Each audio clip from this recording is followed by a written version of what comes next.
하버드 의과대학이 발칵 뒤집혔습니다. 20년간 불치병으로 여겨졌던 중증 난독증이 3개월 만에 완치됐기 때문입니다. 그런데 더욱 충격적인 것은 치료에 사용된 것이 다름 아닌 한글이었다는 점입니다. 세계적 권위자였던 사라 밀러 교수가 자신의 딸을 대상으로 목숨을 건 금기의 실험을 감행했고 동료들의 격렬한 반대와 의사 면허 박탈 위기까지 감수해야 했습니다. 도대체 그녀에게 무슨 일이 있었던 걸까요? 모든 것을 잃을 뻔했던 한 어머니의 절망적인 선택. 지금 시작합니다.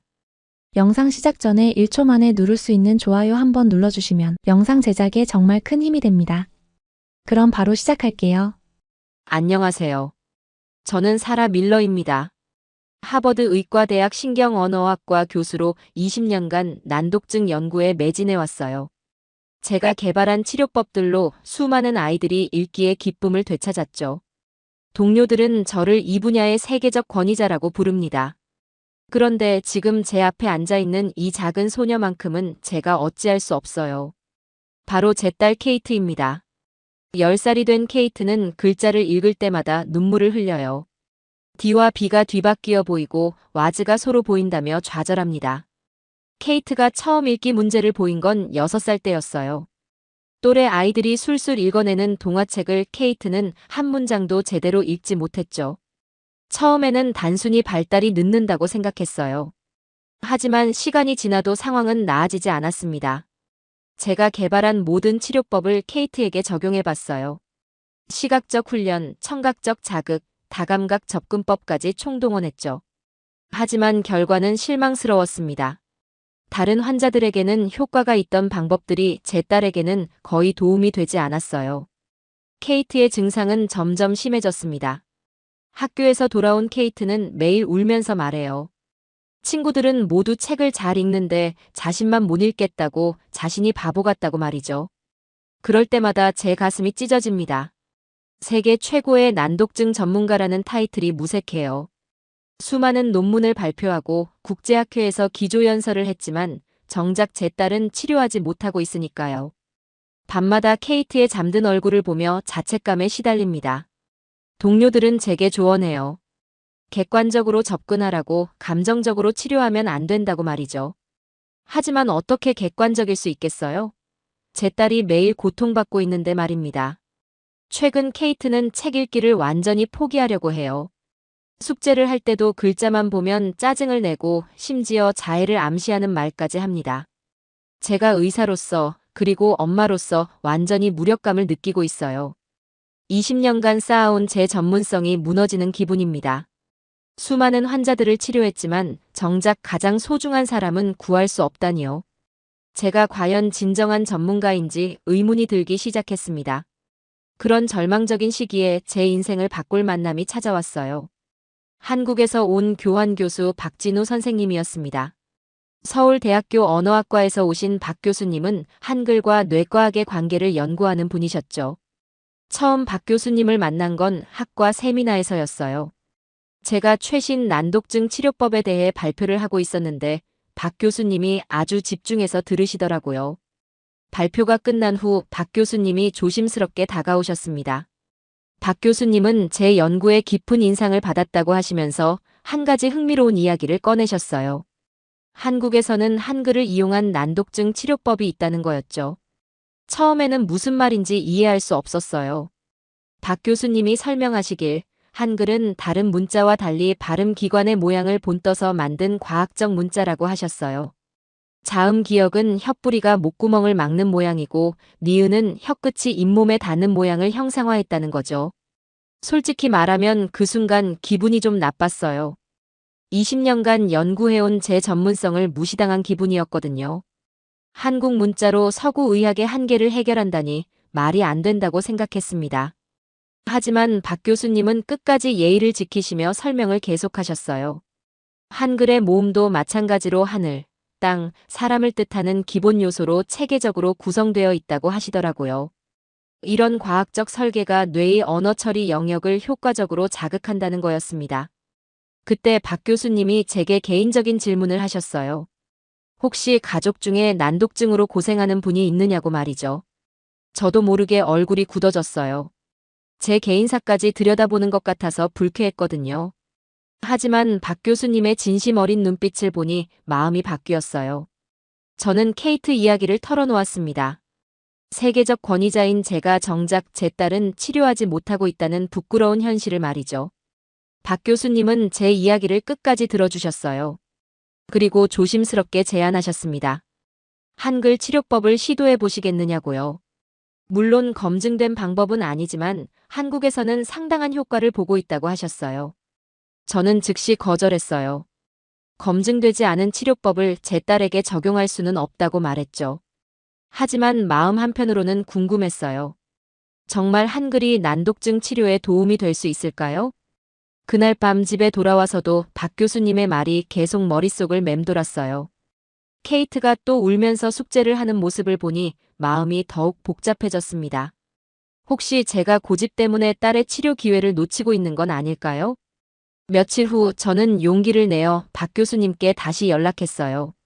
한글 치료법에 대해 더 자세히 알고 싶다고 했죠. 박 교수님은 기꺼이 관련 자료들을 보여주셨습니다. 하지만 이 일이 학과에 알려지면서 큰 문제가 됐어요. 먼저 톰슨 학과장님이 제 연구실로 찾아오셨어요.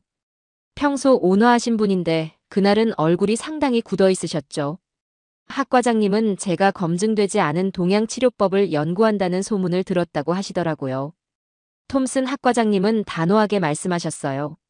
하버드 의대의 명성을 생각하라고 과학적 근거가 부족한 치료법을 환자에게 적용하는 것은 의료진으로서 해서는 안 될 일이라고 하셨습니다. 특히 제 딸을 대상으로 실험한다는 것은 더욱 위험하다고 경고하셨어요. 제 가장 가까운 동료인 제시카 박사도 저를 찾아왔어요. 제시카는 저와 함께 10년 넘게 연구해온 동반자예요. 그런 제시카조차 제 결정을 이해할 수 없다고 하더라고요. 제시카는 제가 너무 절박해서 판단력을 잃었다고 했어요.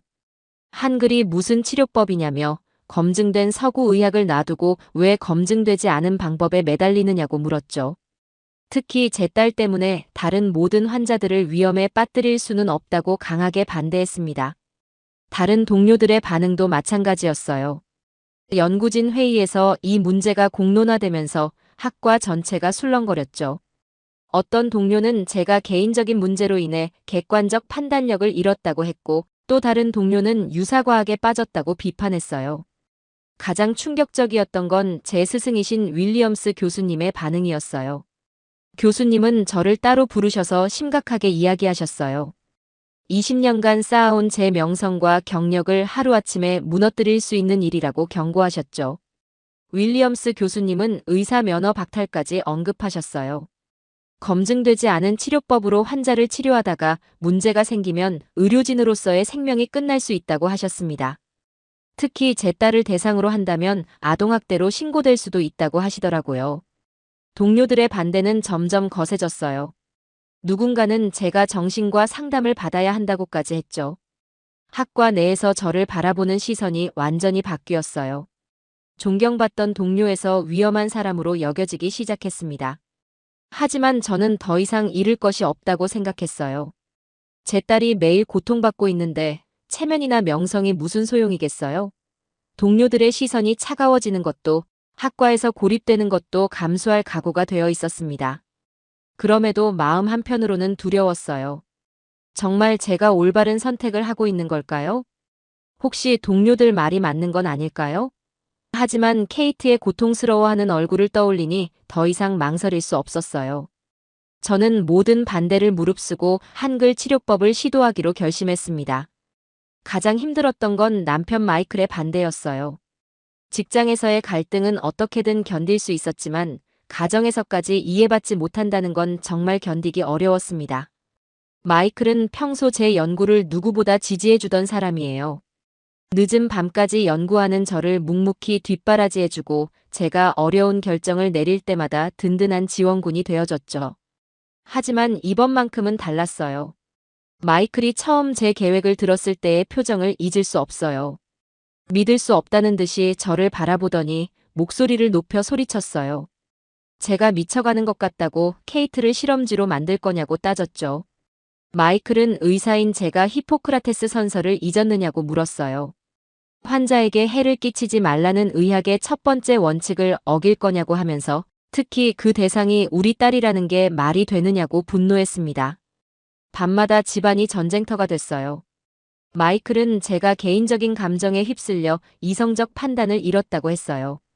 검증되지 않은 치료법으로 딸을 위험에 빠뜨릴 수는 없다며 당장 그 생각을 접으라고 요구했죠. 가장 가슴 아팠던 건 마이클이 이혼까지 언급했을 때였어요. 제가 정말 케이트에게 그 치료를 시도한다면 법적 조치를 취할 수밖에 없다고 했어요. 아내로서 그리고 의사로서 믿었던 사람이 이렇게 변할 줄 몰랐다고 하더라고요. 마이클의 걱정도 이해했어요. 남편으로서 그리고 아버지로서 가족을 보호하고 싶은 마음이었죠. 하지만 저에게는 더 이상 기다릴 시간이 없었어요. 케이트의 상태가 날로 악화되고 있었거든요. 케이트가 자해를 시도한 그날 밤이 결정적이었어요. 숙제를 하다가 너무 좌절한 케이트가 연필로 자기 손등을 긁기 시작했어요. 제가 급히 말렸지만 케이트는 울면서 말했어요. 자신이 왜 이렇게 바보 같은지 죽고 싶다고 말이죠. 그 순간 제 심장이 찢어지는 것 같았어요. 10살짜리 아이가 죽고 싶다고 말하는데 어떻게 계속 기다릴 수 있겠어요? 저는 마이클에게 말했어요. 더 이상 기다리다가는 우리 딸을 잃을지도 모른다고요. 마이클도 그날 밤 케이트의 모습을 보고 충격을 받았어요. 하지만 여전히 위험한 실험은 반대한다고 했죠. 대신 다른 전문가들에게 상담을 받아보자고 다른 치료법을 더 찾아보자고 제안했어요. 하지만 저는 이미 모든 방법을 시도해봤어요. 20년간의 경험으로 알 수 있었죠. 기존 치료법으로는 케이트를 도울 수 없다는 걸 말이에요. 제게 남은 선택지는 박 교수님이 제안한 한글 치료법뿐이었어요. 결국 마이클과 저는 며칠간 말도 하지 않았어요. 집안 분위기가 최악이 됐죠. 케이트도 부모가 자기 때문에 싸운다는 걸 알고 더욱 위축됐어요. 그런 딸의 모습을 보니 더 이상 망설일 수 없었습니다. 저는 마이클에게 최후 통첩을 했어요. 제가 케이트를 치료하는 걸 지지하든지 아니면 정말 이혼하든지 선택하라고 했죠. 가정의 평화도 중요하지만 딸의 생명이 더 소중했으니까요. 결국 저는 모든 반대를 무릅쓰고 한글 치료를 시작하기로 했어요. 박 교수님께 연락드려서 비밀리에 만났습니다. 학과 동료들이나 마이클이 알면 당장 중단시킬 게 뻔했거든요. 박 교수님은 제 결심을 듣고 깊은 책임감을 느끼신다고 하셨어요. 만약 치료가 실패하거나 부작용이 생기면 모든 책임을 지시겠다고 약속하시더라고요. 그런 박 교수님의 진심에 저도 마음을 다잡았습니다. 먼저 박 교수님이 한글의 원리를 자세히 설명해 주셨어요. 한글의 자음은 실제로 그 소리를 낼 때 사용하는 발음 기관의 모양을 본떠 만들어졌다는 거예요. 기역은 혓뿌리가 목구멍을 막는 모양이고 니은은 혀끝이 윗잇몸에 닿는 모양이라고 하셨죠. 이런 과학적 설계가 뇌의 언어 처리 영역을 체계적으로 자극한다는 게 박 교수님의 가설이었어요. 영어나 다른 언어들은 글자 모양과 소리가 임의적으로 연결되어 있지만 한글은 보는 순간 어떤 소리인지 직관적으로 알 수 있다는 거죠. 모음도 마찬가지였어요. 아, 오, 우 같은 기본 모음들이 하늘, 땅, 사람을 뜻하는 철학적 원리로 만들어졌다고 하셨어요. 이런 체계적 구조가 뇌가 문자를 처리하는 방식과 완벽하게 일치한다는 거였습니다. 박 교수님은 케이트에게 적용할 구체적인 방법도 알려주셨어요. 일단 한글의 기본 자음과 모음부터 천천히 가르치되 각 글자를 쓸 때마다 해당하는 발음 기관의 움직임을 의식하게 하라고 하셨죠. 가장 중요한 건 강압적으로 가르치면 안 된다는 거였어요. 케이트가 재미있어 해야 한다고 하셨죠. 한글을 마치 그림 그리기나 퍼즐 맞추기처럼 놀이로 접근하라고 조언해 주셨어요. 처음 케이트에게 한글을 소개할 때가 가장 긴장됐어요. 케이트는 새로운 글자들을 보고 신기해했어요. 동그라미, 네모, 막대기 같다며 웃더라고요. 다행히 영어 글자들처럼 거부감을 보이지 않았어요. 케이트에게 알을 가르칠 때 입을 크게 벌리라고 했어요. 그러면서 아라는 글자 모양이 실제로 입을 벌린 모습과 비슷하다고 설명했죠. 케이트는 거울을 보면서 자기 입 모양과 글자를 비교하며 재미있어 했어요. 기억을 가르칠 때는 혓뿌리로 목구멍을 막는 느낌을 설명했어요. 케이트가 목에 손을 대고 기억 소리를 내면서 진동을 느껴보게 했죠. 글자 모양이 실제 혀의 모양과 닮았다는 걸 알게 되자 케이트가 신기해했어요. 첫 주에는 하루에 30분씩만 했어요. 케이트가 지루해하면 안 되니까요. 다행히 케이트는 한글 배우기를 좋아했어요. 영어 공부할 때처럼 스트레스 받지 않는다고 하더라고요. 마이클은 제가 케이트와 무슨 공부를 하는지 의심스러워했어요. 하지만 케이트가 즐거워하는 모습을 보고는 일단 지켜보겠다고 했죠. 물론 여전히 걱정스러워하는 표정이었지만요. 일주일이 지나자 놀라운 일이 일어났어요. 케이트가 한글 자음과 모음을 조합해서 간단한 글자를 만들기 시작한 거예요. 가, 나, 다 같은 글자들을 읽을 수 있게 됐죠. 이런 빠른 진전은 전혀 예상하지 못했어요. 두 번째 주가 지나자 정말 믿을 수 없는 일이 일어났어요. 케이트가 한글로 된 단어들을 술술 읽기 시작한 거예요. 그것도 정확하게 말이죠.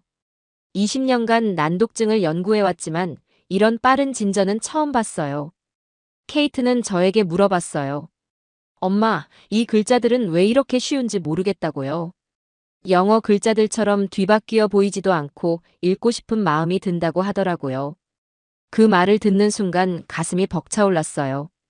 박 교수님이 예측하신 대로였어요.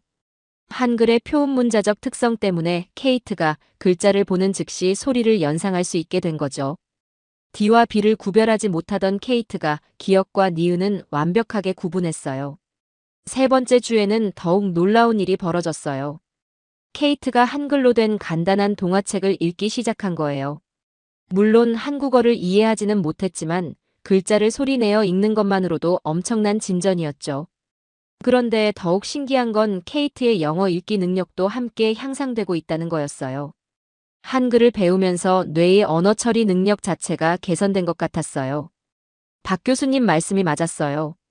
한글 학습이 전반적인 문자 인식 능력을 향상시킨 거죠. 케이트는 매일 한글 공부 시간을 기다렸어요. 새로운 글자를 배울 때마다 눈을 반짝이며 즐거워했죠. 이전에 영어 공부할 때와는 완전히 다른 반응이었어요. 스트레스 받지 않고 자연스럽게 학습하고 있었습니다. 한 달이 지나자 케이트가 저에게 말했어요. 엄마, 나 이제 책 읽을 수 있어. 라고 외치며 영어 동화책을 들고 왔어요. 그리고 정말로 처음부터 끝까지 읽어냈어요. 물론 실수도 있었지만 예전처럼 포기하지 않았어요. 마이클도 케이트의 변화를 눈치챘어요. 처음에는 의심스러워했지만 케이트가 자신있게 책을 읽는 모습을 보고는 깜짝 놀랐죠. 도대체 무슨 마법을 부린 거냐고 물어보더라고요. 저는 마이클에게 한글 치료법에 대해 솔직하게 말했어요. 처음에 마이클은 화를 냈어요. 허락도 없이 검증되지 않은 치료를 했다고 따졌죠. 하지만 케이트의 놀라운 변화를 부정할 수는 없었어요. 케이트는 이제 숙제할 때 울지 않아요. 오히려 책 읽기를 좋아하게 됐죠. 친구들에게도 자신있게 읽어주고 선생님께도 칭찬받고 있어요. 자존감이 완전히 달라졌어요. 가장 감동적이었던 순간은 케이트가 저에게 감사 인사를 했을 때였어요. 엄마가 나를 포기하지 않아서 고맙다고, 이제 다른 친구들처럼 똑똑해진 것 같다고 말하더라고요. 그 순간 눈물이 날 것 같았어요. 박 교수님도 케이트의 진전에 놀라워하셨어요. 예상보다 훨씬 빠른 회복이라고 하시면서 이제 다른 난독증 환자들에게도 적용해 볼 수 있을 것 같다고 말씀하셨어요. 하지만 아직 학과 동료들에게는 비밀로 하고 있었어요. 더 확실한 결과가 나올 때까지 기다리자고 박 교수님과 약속했거든요. 혹시라도 실패할 경우를 대비해서 신중하게 접근하기로 했어요. 케이트의 변화를 지켜보면서 저는 확신하게 됐어요. 한글이 정말로 난독증 치료에 효과가 있다는 걸 말이죠. 이제 이 놀라운 발견을 세상에 알릴 때가 다가오고 있었어요. 2달 후, 저는 더 이상 숨길 수 없다고 판단했어요. 케이트의 회복이 너무나 극적이었거든요. 이제 과학적으로 검증할 때가 됐다고 생각했습니다. 박 교수님과 상의해서 정식 연구를 시작하기로 했어요. 먼저 케이트의 뇌 영상 촬영을 했어요. MRI로 치료 전후의 뇌 활동을 비교해봤죠. 결과는 정말 놀라웠어요. 언어 처리를 담당하는 브로카 영역과 베르니케 영역의 활성도가 현저히 증가했어요. 신경 연결망도 훨씬 조직화되어 있었습니다. 방사선과 전문의인 로버트 박사가 결과를 보고 깜짝 놀랐어요. 난독증 환자에게서 이런 극적인 뇌 변화를 본 적이 없다고 하더라고요. 도대체 어떤 치료를 했는지 궁금해했어요. 저는 조심스럽게 한글 치료법에 대해 설명했어요. 로버트 박사는 처음에는 믿을 수 없다는 표정이었지만 뇌 영상 결과는 부정할 수 없었죠. 과학적 데이터가 명확하게 보여주고 있었거든요. 이 소식이 학과에 알려지자 큰 파장이 일었어요. 그토록 반대했던 톰슨 학과장님이 제 연구실로 찾아오셨어요. 이번에는 화난 표정이 아니라 놀란 표정이셨죠. 정말 한글로 난독증을 치료했냐고 물어보시더라고요. 톰슨 학과장님은 케이트의 치료 과정과 결과를 자세히 들으신 후 말씀하셨어요. 이 결과를 국제학회에 발표해야 한다고 의학사를 바꿀 수 있는 발견이라고 하시더라고요. 저를 그토록 막았던 분이 이제는 적극 지지하고 계셨어요. 제시카도 저를 찾아왔어요. 미안하다며 사과하더라고요. 자신이 편견 때문에 저를 말렸다고 케이트의 놀라운 회복을 보니 제가 옳았다는 걸 인정한다고 했어요. 그리고 다른 환자들에게도 이 치료법을 적용해보자고 제안했죠. 저희는 다른 난독증 환자들을 대상으로 임상시험을 시작했어요. 6명의 아이들이 자원했죠. 모두 기존 치료법으로는 효과를 보지 못했던 중증 환자들이었어요. 첫 번째 환자는 8살 제이미였어요. 3살 때부터 난독증 진단을 받았던 아이죠. 제이미의 엄마 린다는 반신반의하며 참여했어요. 그동안 수많은 치료를 시도했지만 모두 실패했거든요. 놀랍게도 제이미도 케이트와 비슷한 경과를 보였어요. 2주 만에 한글 기본 글자들을 익혔고 한 달 후에는 영어 읽기 능력도 향상되기 시작했어요. 린다는 기적이라며 눈물을 흘렸어요. 두 번째 환자인 12살 마크는 더욱 심각한 경우였어요. 거의 모든 글자를 거꾸로 읽었거든요. 하지만 한글 치료 후 놀라운 변화를 보였어요. 한글의 체계적 구조가 마크의 뇌에 새로운 언어 처리 패턴을 만들어준 것 같았어요. 세 번째 환자인 9살 소피아는 한글 배우기를 정말 재미있어 했어요. 마치 그림을 그리는 것처럼 즐거워하더라고요. 소피아의 아버지는 딸이 처음으로 공부를 좋아하게 됐다며 감격해했어요. 석 달 후 임상시험 결과가 나왔어요. 6명 중 5명이 현저한 호전을 보였어요. 성공률이 90%에 달했죠. 이런 결과는 기존 어떤 치료법도 달성하지 못한 수치였어요. 동료들은 이제 완전히 태도를 바꿨어요. 저를 의심하던 사람들이 이제는 존경한다고 말해요. 한글 치료법이 의학계의 패러다임을 바꿀 혁신이라고 인정하기 시작했죠. 박 교수님은 이 결과에 깊은 보람을 느끼신다고 하셨어요. 조상들이 만든 한글이 현대의학에 이런 기여를 할 줄 몰랐다고 세종대왕의 과학적 통찰력이 600년을 건너뛰어 빛을 발하고 있다고 감격해 하셨어요. 석 달 후 저는 하버드 의대 대강당에서 역사적인 발표를 하게 됐어요. 세계 각국에서 온 언어학자들과 의학자들이 참석했죠. 제가 개발한 한글 치료법을 세상에 공개하는 순간이었어요. 발표 제목은 행굴 세러피 한글을 이용한 혁신적 난독증 치료법이었어요. 강당에는 500명이 넘는 전문가들이 자리를 가득 메웠죠. 평생 이런 주목을 받아본 적이 없었어요. 저는 차분하게 말문을 열었어요. 600년 전 조선의 세종대왕이 창제한 한글이 21세기 뇌과학의 답이었다고 말이죠. 청중들이 숨을 죽이고 집중하고 있었어요. 케이트의 치료 과정을 단계별로 설명했어요. 한글의 과학적 원리가 어떻게 뇌의 언어 처리 능력을 향상시키는지 뇌 영상 자료와 함께 보여드렸죠. 객관적 데이터가 모든 것을 증명해주고 있었어요. 임상시험 결과를 발표할 때 강당이 술렁거렸어요. 90% 성공률이라는 숫자에 모든 사람들이 놀라워했죠. 기존 치료법의 30% 성공률과 비교하면 정말 혁명적인 발전이었어요. 질의응답 시간에 한 독일 의사가 물어봤어요. 정말 문자 하나로 이런 기적이 가능하냐고요. 저는 자신있게 답했어요.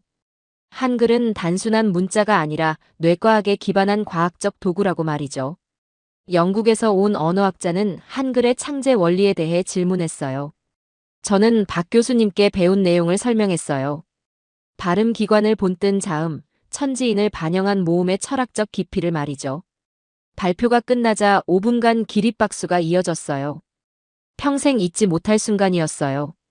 세계적인 전문가들이 제 연구를 인정해주는 거였죠. 그 순간 지난 몇 개월간의 모든 고생이 보상받는 기분이었어요. 학회 후 수많은 언론사에서 연락이 왔어요.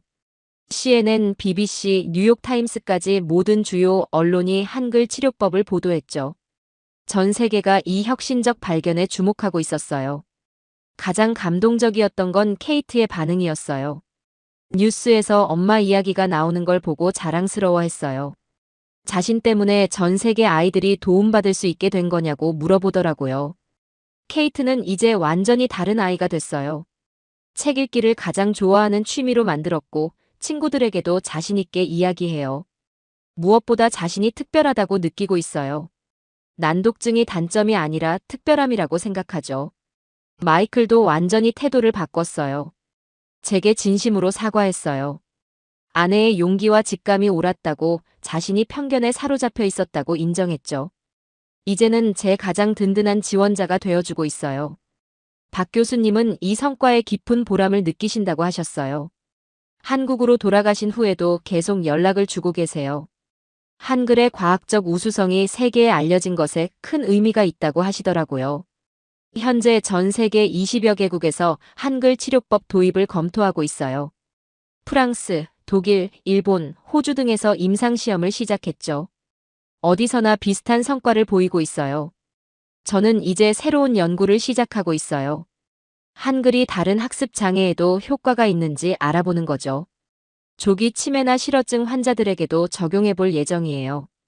가장 뿌듯한 건 케이트가 의사가 되겠다고 말한 거예요. 엄마처럼 아픈 아이들을 도와주고 싶다고 하더라고요. 제 딸이 제 뒤를 이어 의학 발전에 기여할 날을 상상하니 가슴이 벅차오려요. 지금 케이트는 하버드 의대 진학을 목표로 열심히 공부하고 있어요. 난독증으로 고생했던 아이가 이제는 최고 성적을 받고 있어요. 정말 기적이죠. 편견을 버리고 진실을 받아들인 그날의 선택이 제 인생 최고의 결정이었어요. 세종대왕의 과학적 통찰이 600년을 건너뛰어 현대의학을 구원했습니다. 여러분, 한글은 정말 위대한 문자입니다. 그 사실을 잊지 마세요. 지금까지 하버드 의대에서 벌어진 놀라운 기적의 순간을 들려드렸습니다. 어떠셨나요? 600년 전 세종대왕의 과학적 통찰이 현대의학을 구원한 이야기. 놀라우셨죠? 이 감동적인 이야기를 더 많은 분들께 알리고 싶으시다면 영상 공유 부탁드립니다. 그리고 구독과 좋아요도 꼭 눌러주세요. 여러분의 작은 클릭이 더 좋은 콘텐츠를 만드는데 큰 힘이 됩니다. 다음에도 놀라운 해외 감동 사연으로 찾아뵙겠습니다. 감사합니다.